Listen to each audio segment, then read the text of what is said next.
Olá a todos, sejam muito bem-vindos ao nosso curso Investimentos Saudáveis do Básico ao Avançado. Hoje nós iremos falar sobre ações. Primeiramente, o que são ações, né? Para entender melhor isso, nós vamos falar sobre o ciclo de vida que muitas empresas têm e por que vai surgir essa necessidade de emitir ações e ir para o mercado aberto. O mercado aberto de capitais, ele tem uma vantagem de pegar crédito, né, através de debêntures, tem uma certa facilidade com essas aquisições de novas dívidas. Mas não falaremos nesse aspecto agora, nós iremos falar do aspecto de como que pode surgir uma empresa. Primeiramente, nós temos esse gráfico, que é o ciclo de vida da empresa, que ele vai ter aqui a startup, no qual é uma empresa que está começando a surgir, uma empresa pequena, por isso que o nome dela é startup, que está começando a subir. Uma empresa que já tem um certo crescimento, que já passou daquele estágio inicial de startup. E depois nós já temos um crescimento de maturidade, mas ela ainda continua crescendo. Mas normalmente nesse período ela já tem uma receita maior, que a cada vez que ela sobe, significa que a receita dela vai aumentando. E depois ela tem uma estabilidade ou declínio daquela empresa. Então, inicialmente, você tem aí as empresas que estão começando e tem os investidores anjos, né, que começam a investir nessas empresas, que também pode, muitas das vezes, ser somente uma ideia, e em seguida você já tem um aporte maior de capital, daí você começa a entrada do seed capital, que vão ser fundos de investimento que vão aportar nessas startups que muitas das vezes nem tem lucro ainda, tem prejuízo devido à quantidade de investimento que é necessária nela. Então, esse seed capital, eles vão investir nessas empresas que estão iniciando e a empresa de startup, ela já vai ter uma divisão aqui que vai ser uma parte dos sócios iniciais, outra parte aí que vai ser muito possivelmente de um investidor anjo e em seguida vai ser dividida para seed capital. Em seguida, essa startup ela ainda passa por um processo de crescimento muito grande e necessita de muitos aportes ou tomada de investimento. Como ela tem um crescimento mais alto do que o crescimento sustentável dela, ela tem que ir pegando novos empréstimos. E quando a empresa começa a ter essa necessidade frequente de novos empréstimos, ela vai ter que ter um novo sócio, por causa que ela vai se endividar muito. Então, nisso daí é melhor ela apresentar um novo sócio. E aí que entram a Venture Capital e a Private Equity, que já investem em empresas com um certo grau de maturação maior, ou seja, não tem aquele risco inicial, porém ela tem que investir uma quantia maior também.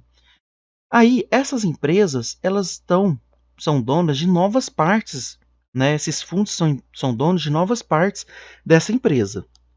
Em cima disso, você tem uma empresa que ela tem uma divisão societária, ela tem um capital fechado e para você retornar para esses fundos os investimentos que eles fizeram, você tem que fazer um IPO da empresa ou achar novos sócios para essas empresas fechadas. Porém, no mercado de capitais é muito mais fácil de você vender a sua parte para outros investidores, porque essa transação entre um investidor e outro é muito facilitada, né? Porque você vende tudo através da corretora ou então de negociação direta também, né? Com os fundos de investimento aí para investidores que são considerados profissionais ou pessoas jurídicas. Daí, sendo assim, você tem que a empresa vai abrir capital e vai emitir novas ações. Para isso, ela contrata um banco de investimentos, no qual vai gerenciar esse cálculo aí de quanto que a empresa vai valer, quanto que vai gerar de ações, fazer a parceria com as corretoras para essas venderem para os seus acionistas, para os seus acionistas não, né, para as pessoas que têm conta nelas, e em cima disso, a empresa vai dividir toda ela e criar títulos que vão ser chamados de ações. Então, ela pega todas essas pessoas, dividem em títulos que vão ser chamados de ações, e nisso, esses títulos você vai poder comprar através do seu IPO. Então, se a private equity quer sair dessa nova emissão aí, né, quer sair dessa empresa, ela pode pegar aquele capital correspondente às suas ações e vender tudo na oferta primária. E daí ela recupera o dinheiro e investe novamente numa nova startup ou numa empresa já mais madura, né? E daí ela continua o ciclo dela. E por isso que muitas das vezes as empresas de sociedade fechada, elas vêm a abrir capital, para sair os investidores anteriores dela. E muitas das vezes até é para simplesmente investir e continuar crescendo, que também precisa de um aporte muito maior, porque no banco ela pode conseguir aí um aporte, mas ela teria que depois pagar esse aporte, que pode ser muito grande para e ficar muito caro, a não ser que ela consiga aí uma oferta do BNDES. Mas isso daí já leva uma burocracia muito maior e talvez é melhor ela abrir o capital na bolsa de valores e daí negociar com a pessoa física ou jurídica ali as suas ações. Daí a partir disso ela pode oferecer os follow-on, que daí são as ofertas subsequentes, que ela vai dividir mais ainda a empresa e vai gerar mais ações. E daí ela vai oferecer para mais investidores. Isso aí, normalmente ou é porque ela está passando por dificuldades ou é porque ela está querendo galgar novos projetos aí para gerar mais valor para a empresa. As ações. Quais são as vantagens de ações? Quando você pensa que a ação é uma parte que você é dono daquela empresa, já gera uma vantagem muito bacana, né? E ela ainda tem outras características, porque quando você pensa, quanto que você necessitaria em média para investir numa empresa de sua cidade? Normalmente isso daí necessita de muito capital. E a bolsa de valores, ela vai socializar essas vantagens, porque você vai conseguir investir em empresas muito boas, empresas de setores muito grandes, de alto impacto, com pouco capital. Muitas das vezes, com R$ 4 você já consegue investir numa empresa boa da Bolsa de Valores.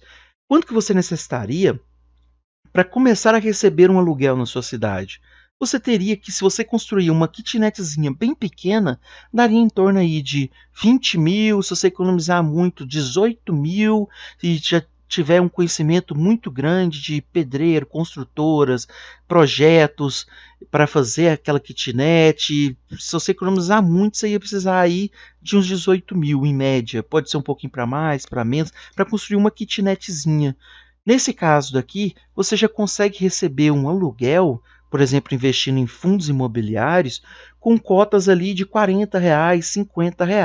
E a proporção de um aluguel de uma casa para um fundo imobiliário vai ser praticamente a mesma, podendo receber até mais, porque pode ter uma valorização maior, porque esses fundos imobiliários são geridos por gestores extremamente experientes, dentro de gestoras e bancos muito capacitados, com uma estrutura muito sólida. E se você fizer um estudo, que é necessário, porque você pode investir num setor aí que não seja tão bom, se você não tiver um estudo sobre os setores, sobre a expertise que você tem que desenvolver para escolher um bom investimento, você pode acabar desvalorizando também. Então, você tem a vantagem de poder investir um capital pequeno e gerar um retorno maior, pensando sempre no longo prazo, né? E do que você precisar aí de investir 18 mil, 30 mil, 50 mil para você começar a ter o seu retorno. Se você for dono de uma empresa na sua cidade e quiser vender ela, sua participação, ou vender a empresa toda que você tem, quanto tempo que você levaria? A liquidez é outro fator muito grande. Por exemplo, se você vai investir num lote para depois construir ele e você precisa vender aquele lote, dependendo, você também vai perder dinheiro naquele lote. Porque se você precisar, por exemplo, no meio de uma crise econômica, vender aquele lote, ou então numa recessão, você vai ter que reduzir o preço dele. Além de ter os encargos, coisas burocráticas, jurídicas que você vai ter que resolver. Então, isso daí tudo leva a uma complexidade relativamente grande que você já tem que desenvolver, se você realmente quiser investir e ter uma característica de investidor mesmo, de ganhar dinheiro com isso. Então, se você considerar, você tem muito menos burocracia e muito mais liquidez para você sair dos seus investimentos. Você não necessita de passar pelos aspectos burocráticos, né, igual nós falamos, mas deve conhecer no que está investindo. A dívida da empresa que você tem ações não é sua. Se ela vier a falir, você só perde o dinheiro que investiu na compra das suas ações. Isso daqui é muito bom, porque se você investir através de ações e a empresa que você está investindo começar a ter prejuízo e começar a ter problemas de liquidez, de solvência, por exemplo, ela tem muita dívida com o governo, de impostos, você não confunde o seu capital social com o seu capital próprio com o capital social da empresa. Isso daí é muito bacana, porque o dinheiro que é seu, ele nunca vai ser retirado para pagar a dívida da empresa. E se você tiver uma empresa real, você necessita disso. Você tem uma confusão, você tem uma mistura entre o capital social com o seu capital. Daí então é muito interessante que se a sua empresa não estiver tendo resultados bacanas, você além de poder sair dessa empresa, conseguir vender a sua participação mais rapidamente, você também pode, no final, se ela vier a falir, arcar somente com o despesa sua de ter compra das ações. E os acionistas têm, por lei, o direito de receber no mínimo 25% do lucro da empresa. Ou seja, você vai receber todos os anos os dividendos, se a sua empresa for boa, porque ela tem por lei que passar uma quantia para você, além de você ter a rentabilidade do crescimento do preço dessas ações. Você pode ser sócio de quais setores, né? Daí você pensa, mas talvez não tem muitos setores. Por exemplo, eu gostaria de investir em empresas de remédio, que eu acho que essa que é uma vantagem. Ou então eu acho, não, eu vou investir em setor petroquímico, ou então setor de educacional. Então vamos ver quais os setores que normalmente são os setores maiores da nossa bolsa, que tem pelo menos 2, 3, 4 empresas trabalhando nesse setor, que dá uma diversidade pequena, porém razoável para você escolher entre as melhores desse setor. Você vai ter construção civil, onde vão ter praticamente todas as grandes empresas que nós conhecemos aí, desde MRV, Tenda, Zetec, até outras menos conhecidas pela comunidade em geral, que vai ser Trisul, entre outras. Você tem comércio, né, dos varejistas, que normalmente agora que estão mais em voga é Magazine Luiza e Via Varejo, mas também temos um segmento totalmente diversificado. Nós temos em telecomunicação a TIM, Oi e a Vivo. Nós temos também no segmento de tecidos e vestuários e calçados, daí nós temos Vivara com acessórios, Alpargata, Grendene, Cambuci, que é dona da Pênalti, Vulcabras, dona da Zaleia, Cia Hering. Então você tem uma vasta gama dentro de um setor de diversidades também para investir. Dentro de viagens e lazeres, você tem a São Paulo Turismo, que trabalha com locação de espaço para eventos, a Time for Fun, que é a que vai estar fazendo aí a Rock in Rio, a CVC, que é uma das maiores agências aí de turismo do Brasil, se não da América Latina. Nós temos a agropecuária, né, que é a Brasil Agro, que ela vai estar trabalhando com melhoria e exploração de terra, que ela pega e compra terras inférteis, trabalha ela para ela se tornar uma terra fértil e vende para fazendeiros ou agricultores ou agropecuaristas. É, alimentos processados, que vão ter a BRF, JBS, dentre uma diversidade de outras empresas aí, né? Nós temos exploração de imóveis, BR Malls, Iguatemi, que vão trabalhar tudo com shoppings, né, e controles de shoppings. Temos as General Shoppings e Outlets, Multiplan Empreendedorismo Imobiliário, que também vão trabalhar com shoppings e uma diversidade de outros empreendimentos. Temos também intermediários financeiros, temos Itaú, que vai ser uma das maiores agências da América Latina, né?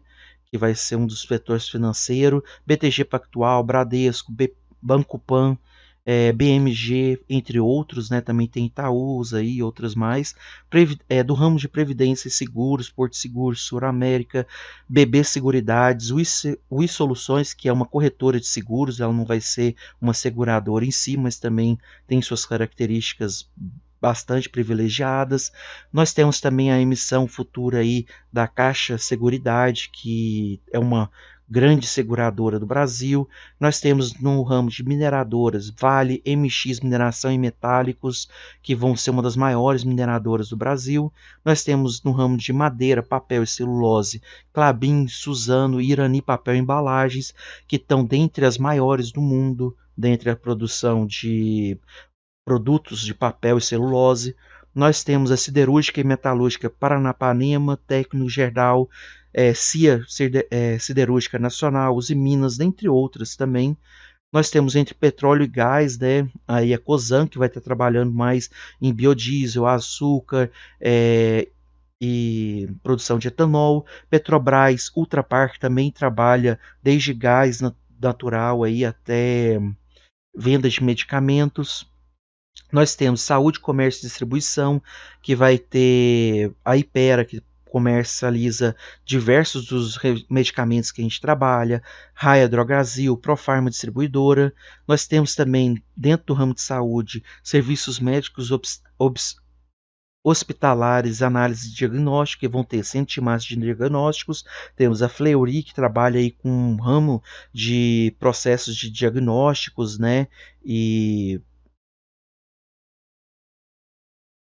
que trabalham com exames laboratoriais. Temos a Rabvida, Notre Dame Intermédica, né, que vão trabalhar aí com seguros e hospitais, que você pode estar investindo também no ramo de seguros e hospitais. Você pode estar trabalhando com o Odontoprev, Qualicorp também, que vão ser outros ramos, né, de seguros. Programas e serviços, né, que tem a Localweb, que trabalha com locação de sites, a Sinqia, que trabalha aí com produtos de programas para financeiras, a Totsi. Nós temos também água e saneamento, que agora com o marco do saneamento básico vai valorizar muito essas empresas desse setor, que vão ter aí Sabesp, Copasa, Sanepar. Nós temos energia elétrica, né, que daí agora vai 1 quilo, né, praticamente todo o estado vai ter uma empresa que vai estar sendo negociada na Bolsa de Valores. Nós temos aí Eletrobras, Tiet, AES Tietê, CEMIG, CIA Paranaense de Energia, Transmissora Aliança de Energia, entre dezenas e dezenas de outras centrais elétricas, transmissões elétricas, geradoras de energia.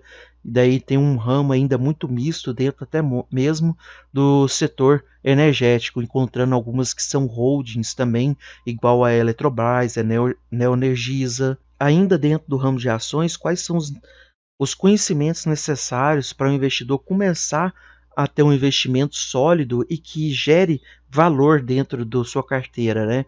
Você tem que conhecer os conceitos básicos, né, de que é uma ação e os seus direitos e deveres como investidor. Porque se você não sabe esse início básico, você já começa a ver uma perda aí de que a gestão pode fazer o que quiser. Isso aí pode acabar não gerando valor nas suas empresas e acaba que você vai desvalorizando as cotas com o tempo aí.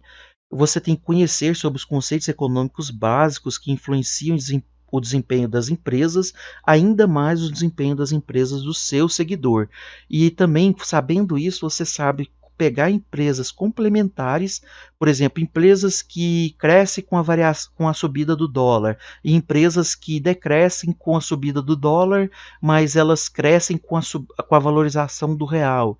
Então, pegando empresas complementares, você acaba gerando uma carteira que tem maior chance de crescer em qualquer que seja os cenários, né? Empresas que aumentam o seu valor quando a inflação aumenta, normalmente vão ser empresas totalmente diferentes, né? Por exemplo, empresas de locação, empresas de energia, que quando a inflação está aumentando, elas conseguem corrigir todo o seu ganho sobre a inflação. Empresas do setor financeiro, que normalmente quando aumentam as taxas de juros, né, aumenta o seu ganho, o seu spread bancário.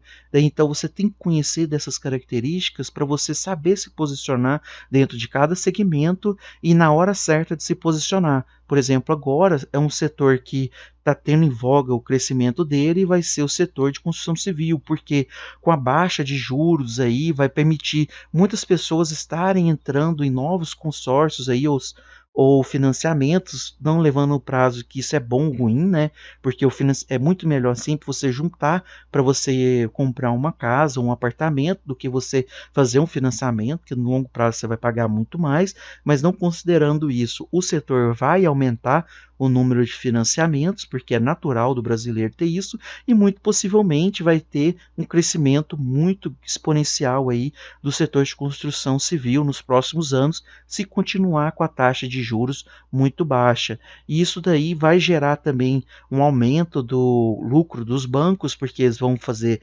mais liberação de crédito, que é natural, e isso daí vai gerar mais receita para os bancos também.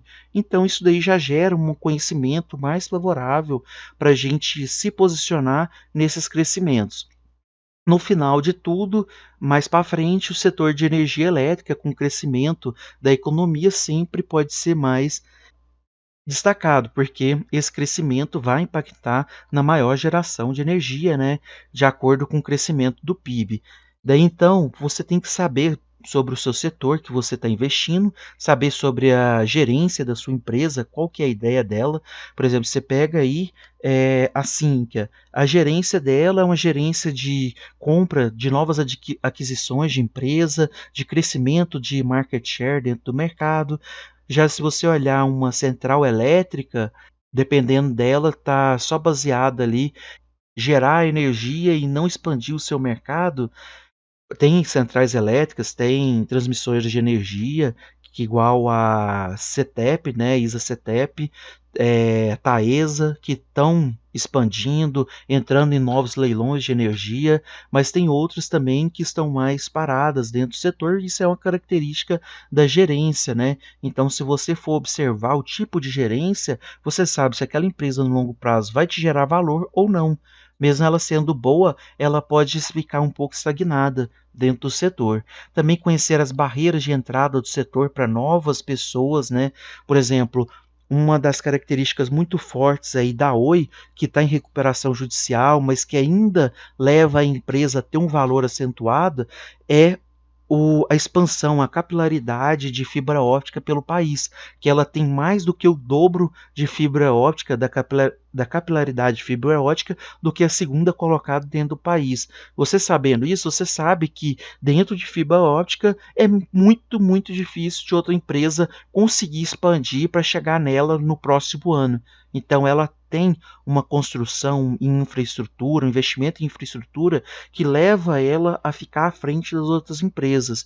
Então, você conhecendo das barreiras de entrada do setor e da sua empresa, sabendo qual empresa está mais bem posicionada dentro daquele setor, você já vai ter uma vantagem duplicada sobre todos os investidores, porque você sabe que entre essas empresas, você escolheu as que têm melhor gerência, gerência mais agressiva, barreira de entrada mais difícil, conhecer sobre a concorrência do setor, né? Porque quando você sabe da barreira de entrada, da gerência, daí você vai ali para conhecer os riscos, né? Que são as evoluções tecnológicas, saber se aquele setor está melhorando, igual o marco do saneamento básico agora, né? Que fez todas as empresas de saneamento básicos meio que saírem daquele papel secundário do mercado e começar a tomar um papel primário que as pessoas começam a observar. Então isso daí tudo vai fazer você um investidor muito mais eficiente, agressivo e que corre um mínimo de risco dentro do mercado, porque você está exposto numa carteira, já que você escolheu empresas extremamente eficientes dentro do seu setor. Você conhecer as finanças da empresa, porque conhecendo as finanças da empresa, você sabe se ela começou a dar características de uma má gestão ou não. Porque talvez a gestão comece a ser muito agressiva e ela começa a se endividar muito, gerar para papéis de juros muito agressivos ali, que ela não consegue pagar isso, e dentro de uma vertente de mercado aí que possa ter um risco, igual agora da pandemia, que reduz a quantidade de vendas, de receita das empresas. Dependendo do setor, se você tiver exposto, você pode afundar a sua carteira aí no longo prazo.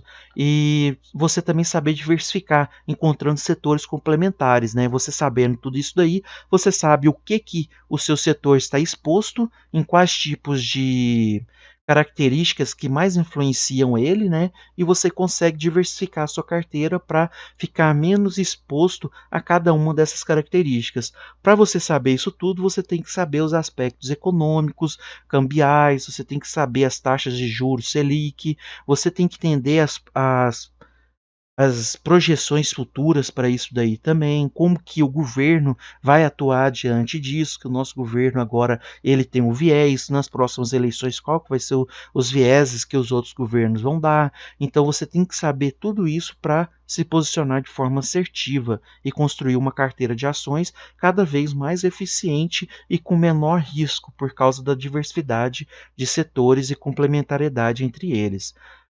Outra coisa que você tem que saber é o básico, né, do código de negociação quando você vai fazer. Toda empresa, quando vai ser negociada na bolsa, ela vai ser negociada por um código, um ticker, né, de negociação, que vão ter 4 letras, certo? Maiúsculas, que representam o nome do emissor.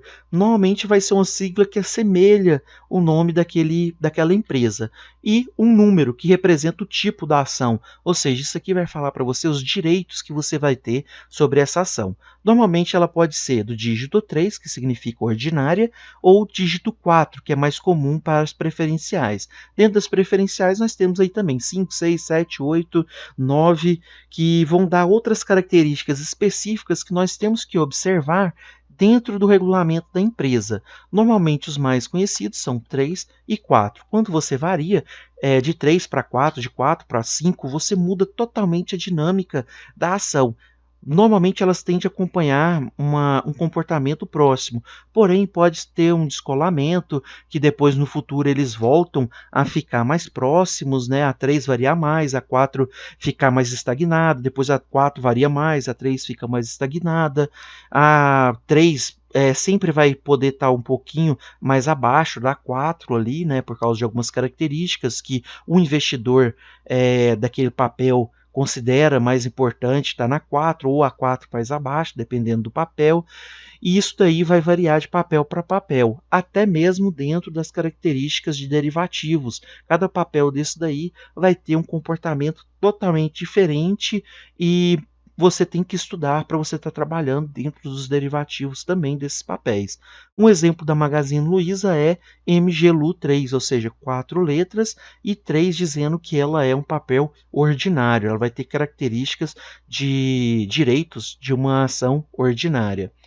Outros códigos de negociação, por exemplo, é a Vale 3, né, que também é uma ação ordinária, ela só emite ações ordinárias com direito a voto. Petrobras, que tem Petro 3 e Petro 4, uma ordinária e uma preferencial, essa tem preferência sobre os dividendos, né? Nós temos lojas Marisas aí, que vai ser a Mar 3, né? 4 letras, e o 3 representando que todas elas são ordinárias, todas elas têm direito a votos, né? E outra característica importante para você sempre estar olhando é o tag alone.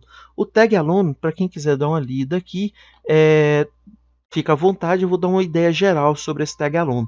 Vamos supor que você comprou ali Vale e hoje você tem que a companhia é controlada por um grupo que é muito especializado, muito sério e está levando a empresa sempre a ter valor. E esse grupo vende a sua participação para outro. O grupo A vai vender para o grupo B. Esse grupo B, que comprou do grupo A essas ações, pode não ser tão interessante para você, que é acionista minoritário. Então você tem o direito, certo? Você tem o direito, ou seja, você tem o tag alone de vender essas ações sua para aquele grupo B que comprou a parte majoritária. Daí isso daí se chama tag alone. Quando a ação tem tag alone, significa que aquele grupo majoritário, se os minoritários não gostarem, ele tem que oferecer no mínimo 80% pelas ações. Normalmente vai ser de 80% acima, dependendo da ação, dependendo do tipo de mercado que a empresa está localizada, mas isso daí também não é um fator muito assim agressivo, porque se ele mudou a gestão, você pode, se ela tiver liquidez, né, você vende no mercado secundário e liquida sua posição. Os tipos de ações, né? Nós temos aí principalmente a ação ordinária, que vai dar direito a participação dos resultados da empresa e confere ao titular o direito de voto em assembleia. E ela tem um mínimo de 80% de TH-LON. Isso daqui é para qualquer setor que você for trabalhar. Sempre ela tem que ter 80% de TH-LON. Então, se a parte majoritária da empresa, os acionistas majoritários, venderem para outros acionistas B, esse acionista B tem que oferecer pelo menos 80% do que ele pagou para todos os acionistas minoritários tipo ordinário, né? Tipo ON. Os preferenciais não têm esse direito à primeira vista, né? Daí, dependendo do mercado, eles também podem ter. Mas as ONs sempre tem, que terminam com 3. As preferenciais, normalmente as preferenciais vão receber mais dividendo e também não vão ter participação e voto em assembleia. Em alguns casos especiais podem ter essa participação, além das ações preferenciais terminadas em 5, 6, 7 e 8, que dentro do regulamento da empresa tem características muito especiais que essas daí pode estar assumindo, de preferência sobre as ordinárias. Por exemplo, você tem ali a Vale, que também tem Vale 5, né? E ela tem algumas características que ela deixa no estatuto da empresa para essa tipo de empresa. Normalmente, as que têm mais liquidez vão ser as ordinárias e as preferenciais 4, que é as mais negociadas no mercado. Em cima disso, nós também temos as units, que normalmente vão ter muito mais liquidez do que as ordinárias e as preferenciais. Não são todas as empresas que vão ter essas units. A unit é uma ação que ela tem o direito dessa combinação. Ela tem o direito de receber, por exemplo, os dividendos de uma ON e 4 preferenciais. Ou seja, quando você for receber o dividendo da sua unit, se você tiver uma TIET 11, você vai receber o dividendo como se você tivesse uma ação ON e 4 preferenciais. Só que um erro muito comum é achar assim: então o valor da TIET 11 é o valor de uma ON mais 4 preferenciais? Não, ela é um papel totalmente separado, que ela vai ter a sua negociabilidade no mercado, vai ter a sua volatilidade, vai ter a sua cotização diária, que vai depender de quanto que as pessoas estão querendo, mas os direitos dos acionistas que têm essa ação vai ser de uma ON e 4 PN. Então isso daí é bem interessante estar observando, porque você vai ter o direito, né, de um voto, nesse caso de todas essas daqui, você vai ter o direito de um voto em assembleia. E o direito de ganhar os seus dividendos seria os dividendos de 4 preferenciais e uma ordinária. Ele é feito para ter esse misto, né, de a pessoa poder votar em assembleia e ganhar sempre os seus dividendos aí. Mas daí você vai ver que é uma combinação, né, de direitos aí de cada uma delas. Os pagamentos de dividendos. Você tem uma empresa que você investiu e essa empresa teve lucro. Do lucro dessa empresa, ela vai reter uma quantidade que vai ser o lucro retido. Ela vai investir em caixa, ela vai investir em capital circulante líquido, ela vai investir em estoque, ela vai investir em novas estruturas, pagar empréstimos adiantados, que ela também pode. Normalmente isso daí vai ser só para investimento mesmo. Os empréstimos vai ser na parte anterior. Daí, dessa parte que sobra, normalmente 25% é o limite mínimo para sobrar. Ela pode colocar para sobrar mais também, só que tem sempre uma balança, né? Se ela paga muito dividendo, ela também deixa de crescer um pouco, porque ela pagou muito dividendo e reinvestiu pouco. Daí ela vai ter que pegar empréstimo no mercado e tudo mais. Então, esses lucros distribuídos são chamados de dividendos, que vai ser dividido para as preferenciais, as ordinárias e o combo das duas, que vão ser as units, né? Aí, as preferenciais normalmente têm direito a ganhar mais dividendo, mas a gente tem que considerar um detalhe, né? Por exemplo, vamos considerar que o preço da ON está 18,30 e o dividendo que ela recebe é de R$ 1.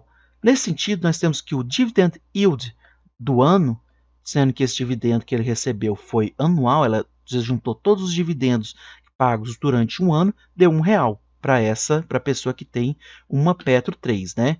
Daí você tem que R$ 1 dividido por 18,30 vai ser 5,46. Ou seja, do valor que você investiu de 18,30, você recebeu 5,46 de volta, 5,46% do seu investimento de volta em um ano.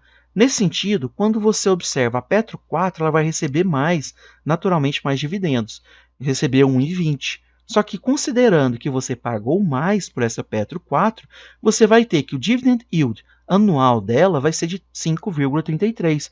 Ou seja, o valor que você recebeu da Petro 4, apesar de ter sido mais, ela também custou mais. Então você recebeu menos do que a Petro 3. Então você tem que estar sempre observando isso, o dividend yield anual da sua empresa, porque isso daí vai considerar se você compra uma Petro 3, uma Petro 4, por exemplo, se você for comprar uma Klabin 3, uma Klabin 11, qual que você é mais interessante, porque você vai receber mais dividendos, né? Então você tem que estar observando nisso daí, porque sempre é interessante você estar comprando a que custa menos, certo? Em relação ao dividend yield, fazendo uma combinação dividend yield com a liquidez daquele papel, né? Que ele também tem que ter liquidez para você poder entrar e sair da sua posição quando você quiser. Então, vamos ver um exemplo. Aqui nós temos a ordinária e a preferencial no ano fiscal de 2019. A ordinária recebeu essas quantidades e a preferencial recebeu essa daqui. Você pode observar que essa daqui não recebeu no quarto trimestre, enquanto a preferencial recebeu no quarto trimestre 42 centavos, né? Ou seja, ela recebeu anteriormente uma quantidade maior. Ela teve uma preferência nesse momento. Você também pode observar que no ano de 2018 teve todos os pagamentos e essa daqui, no último pagamento, ela recebeu 70 centavos, enquanto a ordinária recebeu somente 5 centavos. Daí então você tem já aqui um visível ganho superior. Mas isso daqui quer dizer que a Petro 4 é melhor? Não. Quer dizer que ela ganha mais dividendo. Mas você tem que olhar se ela também tá mais barata no mercado, está compensando. Porque se você está pagando muito mais nela do que na Petro 3, então acaba que esse dividendo pode compensar, né? É igual a gente viu o dividend yield lá em cima, que a porcentagem do dividend yield tem que ser maior. Daí ele mostra que a relação preço que você pagou pelo dividendo que você recebeu está compensando muito mais para você, porque o dividend yield é bem maior. Outro exemplo é a Klabin, né? Se você pega a Klabin 11, ela vai ser uma ação ordinária e 4 preferenciais. Se ela falou que pagou por ação, ou seja, para uma ação ordinária ela pagou 0,0379996 e para 4 ações preferenciais ela pagou esse mesmo valor, então nós temos que a unit dela tem que receber 5 vezes o valor. Então ela recebe esse valor. E assim sucessivamente, né? A unit vai receber o proporcional de uma ação ordinária e 4 preferenciais. Se ela falasse aqui que a ação ordinária recebeu um tanto e a preferencial recebeu outro tanto, daí nós teríamos que pegar o valor daquela ordinária mais 4 vezes o valor recebido pela preferencial. E daí você vai saber quanto que você teria que receber para cada ação e unit sua de dividendo, né?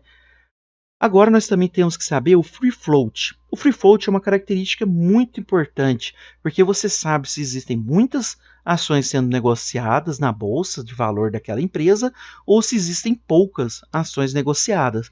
Porque uma empresa ali que tem, por exemplo, é um caso muito difícil de acontecer, mas vamos supor o caso mais drástico. Uma empresa que tem 5% dela negociada na bolsa de valor. Além dela poder não ter uma liquidez, poder entrar e sair, vender e comprar aquele ativo a hora que você quiser, ela pode vir a fechar o capital dela futuramente. E isso daí pode gerar algum estresse em cima do seu investimento, porque se você investe no longo prazo, você não está querendo sair a qualquer momento que a empresa quiser fechar capital, né? Então, um free float de 50% resguarda muito isso de você. Então, como que você olha o free float daquele papel na empresa, né? Ou seja, você olha quanto da empresa que está sendo circulado em ações no mercado. Você observa que se 30% da empresa está em free float, significa que 30% da empresa é negociada em ações livremente no mercado. Quando você olha, por exemplo, o caso da Magazine Luiza, você tem o caso aqui, que ela tem 40% de ações ordinárias sendo negociadas no mercado. Então, você considera que 40% da empresa está sendo negociada no mercado. Se você olha agora a Vale, você tem que a Vale vai ter as ordinárias, ações ordinárias, e aqui vai ser 56% de free float, ou seja, 56% das ações votantes dela estão no mercado. Ou seja, ela tem mais da metade dela que define os rumos da empresa no mercado. Se você observar agora, aqui é Petro, tá? A Petrobras ela tem ações ordinárias e preferenciais. O free float de ações votantes vão ser de quase 40%. E das ações preferenciais, que têm preferência nos dividendos, são 80%. Ou seja, você tem 80% só de rentistas e 39%, 40% aqui de pessoas que decidem aonde que é o rumo da empresa. Se você juntar isso daí tudo, você tem um free float total de rentistas e de pessoas que têm votação, que também são rentistas, né, votação em assembleia, de 57% da empresa. Ou seja, essas empresas são muito difíceis de fechar capital, né, porque ela teria que comprar metade da empresa de volta aí para ficar com os acionistas majoritários ou então com o Estado, né? Daí então, a capitalização de mercado. Essa parte é muito importante, porque você pega ali dentro da capitalização de mercado aquelas ideias dos investidores. Ah, eu quero investir em microcap, em small cap, porque elas têm um crescimento muito bom, elas podem crescer muito. Então você tem que entender também o que é uma microcap, small cap, large cap, para você entender aonde que você vai entrar e por que você pode estar comprando essas small cap e micro cap e por que elas vão poder valorizar mais. Por exemplo, a definição é a seguinte: se você tem uma empresa que vale 50 milhões a 300 milhões de dólares, ela vai ser chamada de microcap. Um exemplo dessa, pela capitalização de mercado hoje, é a empresa Schuld Compressores, né? Ela é uma empresa que vale de 50 milhões a 300 milhões de dólares. Isso daí dentro do mercado de capitais é conhecido como microcap, é bem pequena. Agora, quando você observa já uma empresa que vai de 300 milhões de dólares a 2 bilhões de dólares, ela é conhecida como uma empresa small cap, que nós temos aí a Tupi, a PetroRio e a Ferbasa.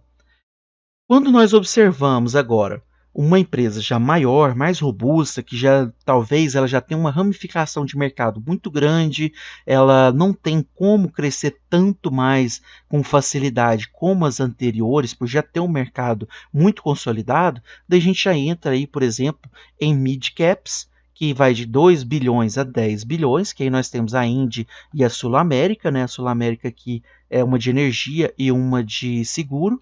E aqui nós temos as large caps, que é de 10 bilhões de dólares acima, né? Tem outras que colocam extra large cap também, mas aqui para cima já são empresas muito consolidadas nos setores, né? Nós temos aí Magazine Luiza, Vale, WEG, a Petrobras também. São empresas que já, para elas crescerem, elas têm que participar de um processo de internacionalização.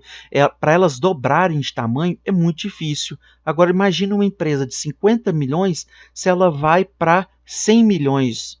Então ela já dobrou de tamanho. E olha só, de 100 milhões para chegar em 10 bilhões de dólares é muito crescimento. Então, se a gente observar, por isso que as pessoas preferem investir em microcap e small cap para ter um crescimento maior da empresa, porque ela tem uma possibilidade natural de crescer mais, porque ela é muito pequena. Então, se ela for bem gerida, tiver uma boa gerência, um produto muito aceito no mercado, um diferencial competitivo, tiver economia favorável para essa empresa, ela tende a dar uma explosão de mercado muito grande, muito mais facilmente do que uma empresa igual a Magazine Luiza dobrar de valor, indo de 10 bilhões de dólares para 20 bilhões de dólares. Porque o potencial de crescimento dela tem que ser muito maior. É possível? É, mas é mais fácil uma microcap ir para 100 milhões do que uma large cap ir para 20 bilhões de dólares e crescer dentro do mercado que ela já tem uma consolidação muito grande, né? Então, se você observar, por isso que todo mundo gosta de estar falando muito aí de micro caps, small caps e sempre investir nessas daí para conseguir pegar um crescimento substancialmente grande. Então, para você já começar a fazer um portfólio bacana, é interessante. Se você quer pegar empresas com potenciais mais sólidos, que não têm o potencial de crescer tanto, mas também não tem tanto risco de mercado por estarem consolidadas, você fica em large caps para investidores mais conservadores. Investidores mais agressivos, que também têm que estudar mais, eles vão ali para micro cap e small caps, porque daí eles observam qual que tem o maior potencial de estar dobrando, triplicando, quintuplicando. Uma empresa aí que está aqui no meio de 100 milhões, para ela chegar a 1 bilhão que ela estaria aqui, ela teria que multiplicar 10 vezes. De 1 bilhão para 10 bilhões que está aqui, ela teria que multiplicar 100 vezes o seu valor de mercado. Se você tem uma ação aqui e ela multiplicou 100 vezes o seu valor de mercado, você também multiplicou o seu capital por 100 vezes. Então, por isso que é muito interessante essa construção dentro de microcap e small caps. Além do mais, entre as large caps, as empresas muito grandes, nós temos as blue chips. As blue chips são conhecidas como as empresas de primeira linha. O termo blue chip é originado dos cassinos, né, que são as fichas azuis, são as mais valiosas do mercado, ou seja, as mais valiosas lá dentro do poker, lá dentro da negociação deles, né? Isso daí é por quê? Porque a empresa tem internacionalmente um conhecimento de alta liquidez, grande volume de negócios diário, ela apresenta um maior nível de segurança dentro dos seus investimentos. Isso aí você pode ver, né? É uma blue chip nossa, é a Vale. A Vale, mesmo passando por todos os problemas que ela passou aí de ecológicos, das barragens terem quebradas, ela ainda conseguiu se reestruturar com uma certa facilidade, mesmo tendo o impacto do tamanho que teve dentro do Brasil, né? Mas ela ainda está crescendo, ela tem uma solidez muito forte. Isso daí dá a caracterização de blue chip para ela. São administradas pelos mais experientes, melhores líderes de mercados, né, por ela ser um robusto, complexo, né, dentro da sua área, ser líder dentro da sua área, ela tem muita receita e isso daí ela permitir ela conseguir pagar muito melhor pelos seus investidores, pelos seus gerentes e administradores. Logo, ela consegue angariar aí os melhores do mercado para estar trabalhando com ela. Normalmente elas são líderes, né, do seu segmento, da indústria, do setor aí que elas estão, e o status institucional dela é extremamente diferenciado, né? Isso a gente pode ver dentro da Vale, Petrobras, mesmo passando por todos os problemas dela, o status institucional dela dentro da nossa economia é muito forte e muito impactante. Elas são as mais atraentes para investidores com tendências extremamente conservadoras, né, pela robustez dela. Mas cuidado, porque não é pela robustez dela que não vai quebrar, né? Nós temos o caso aí do Lehman Brothers, que foi considerado uma ação, né, um estoque, aqui foi traduzido em inglês, né, ficou estoque, mas é uma ação é, de primeira linha que depois da crise ele simplesmente desapareceu, né? Pode acontecer de vir a falir também. Você não pode investir cegamente e deixar seu dinheiro parado lá. Você tem que ver o que que ele está se expondo ao risco, o que que ele está acontecendo dentro da empresa, para você até mesmo reduzir as suas posições acionárias, ficando sempre em posições acionárias de empresas que são líderes e têm boas gerências, bom crescimento dentro do setor, receita crescente, margens de juros reduzidas, então que sempre ela consegue gerar valor para você e para sua carteira. Então, se vocês tiverem alguma dúvida, vocês deixem aí nos comentários, que a gente vai estar resolvendo para vocês. E bom estudo para vocês e obrigado. Até a próxima.